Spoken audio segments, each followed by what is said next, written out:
Halo YouTube, kembali lagi di channel Rating. Pada video kali ini kita akan bahas mengenai oli transmisi manual yang ada di mobil. Jadi oli transmisi manual itu untuk menjaga kelancaran perpindahan transmisi di mobil kita. Dan untuk mobil manual itu lebih mudah ya perawatan oli transmisinya daripada mobil matic, karena untuk mobil matic itu biasanya rawan rusak jika penggantian olinya tidak tepat ataupun spesifikasi oli yang dipakai itu tidak tepat. Dan untuk mobil manual itu biasanya dianjurkan 40.000 km ataupun saya sarankan di bawah itu ya. Jadi mungkin 35.000 ataupun 30.000 kilo udah diganti untuk oli transmisi manualnya. Jadi untuk oli transmisi manual itu dia biasanya memakai SAE nya itu 40, 80 ataupun 90 ya. Dan ada lagi itu oli gardan yang biasanya itu memakai SAE 90. Jadi 90 sampai 40 dengan api GL5 ya. Dan nanti kalau teman-teman beli itu jangan sampai salah ya antara oli gardan ataupun oli transmisi manual, karena untuk spesifikasinya sudah beda dan lebih kental untuk oli transmisi gardan maksud saya. Dan di video kali ini nanti kita akan bahas mengenai apa saja sih ciri-ciri yang harus kita ketahui sebelum kita melakukan pergantian oli transmisi. Jadi nanti kita tahu apa saja ciri-cirinya, kemudian nanti kita bisa langsung melakukan penggantian oli transmisi manual di mobil kita. Dan nanti kita akan bahas juga untuk fungsinya dan berapa sih biaya penggantian oli transmisi yang nanti dilakukan di rumah ataupun di bengkel. Jadi silahkan teman-teman ikuti terus video ini sampai akhir dan jangan di skip biar nanti teman-teman tahu untuk apa saja ciri-ciri mobil yang harus diganti oli transmisinya. Tapi sebelum lanjut ke video, silahkan bagi teman-teman yang belum subscribe, silahkan subscribe dan aktifkan tombol lonceng. Bisa di share juga video ini ke teman-teman yang lain.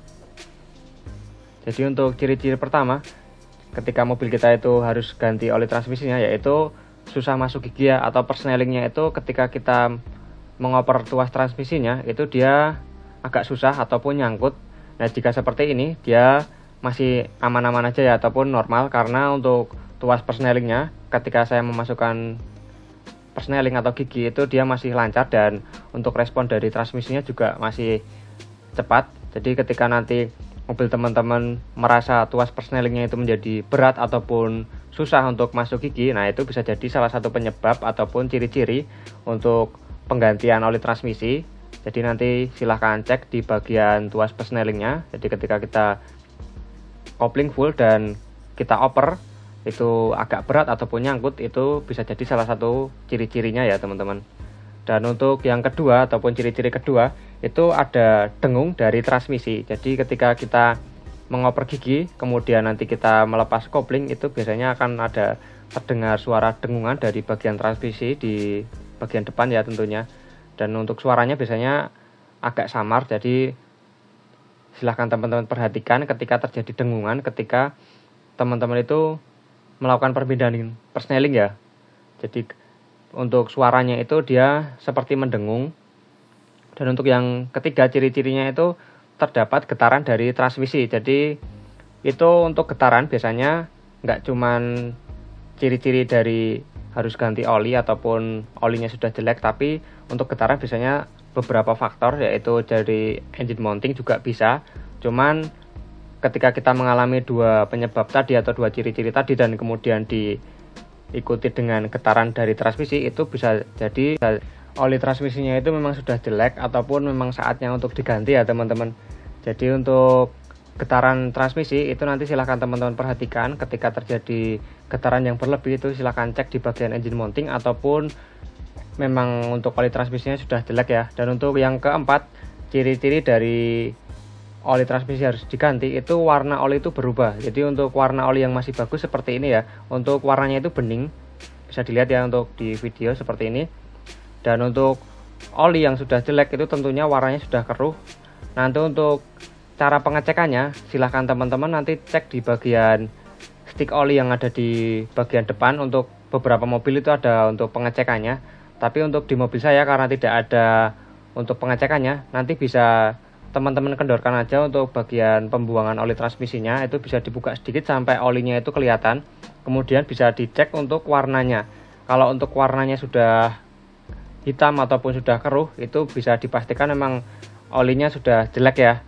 dan nanti bisa langsung teman-teman ganti menggunakan oli transmisi yang baru supaya transmisi di mobil teman-teman itu kembali normal dan tidak mengalami masalah-masalah yang seperti yang saya sebutkan di awal tadi ya. Oke, kita lanjut untuk membahas mengenai fungsi dan biaya penggantian oli transmisi manual.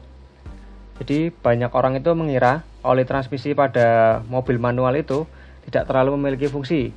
Padahal sebenarnya oli transmisi manual ini juga punya peran yang cukup penting. Salah satunya yaitu menjaga suhu komponen di dalam transmisi tetap dingin. Jadi pada saat kita berkendara untuk di bagian transmisi mobil itu kan dia otomatis akan mengeluarkan panas. Nah, fungsi dari oli ini dia mendinginkan bagian komponen-komponen dari transmisi mobil kita. Dan oli ini bertugas menjaga suhu dari komponen itu tetap kondisinya baik ya, tidak ada yang overheat dan nanti akan menyebabkan kerusakan yang parah.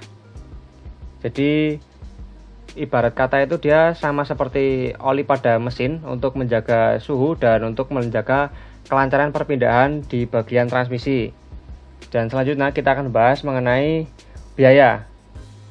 Dan untuk biaya penggantian di mobil ketika kita mengganti oli transmisinya di rumah itu biasanya sekitar mungkin untuk misalkan kita pakai yang satu botolnya 100.000 itu kita hanya mengeluarkan 200.000 ya, karena untuk oli transmisi manual ini biasanya dia nggak sampai 2 liter dan kita butuh 2 botol.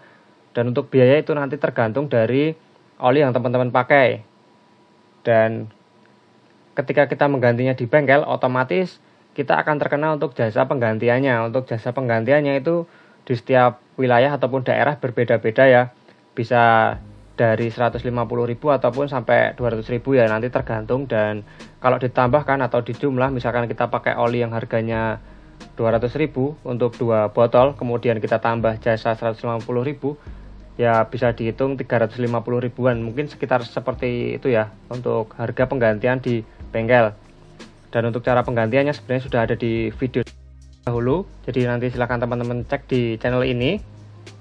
Dan seperti tadi untuk pembahasan mengenai oli transmisi manual di video kali ini, jadi nanti teman-teman bisa melakukan pengecekan di unit mobil teman-teman, dan nanti untuk penggantiannya silahkan teman-teman tentukan sendiri apakah ingin mengganti oli transmisi manual di rumah ataupun di bengkel ya. Dan rinciannya sudah saya sebutkan tadi. Untuk spesifikasi nanti bisa teman-teman lihat di bagian buku manual mobil teman-teman. Dan untuk kebutuhan oli transmisi itu karena beda-beda, biasanya rata-rata itu 2 liter kurang, nanti silahkan teman-teman cek lagi di buku manualnya. Dan seperti tadi untuk di video kali ini, semoga video ini bermanfaat. Terima kasih sudah menonton.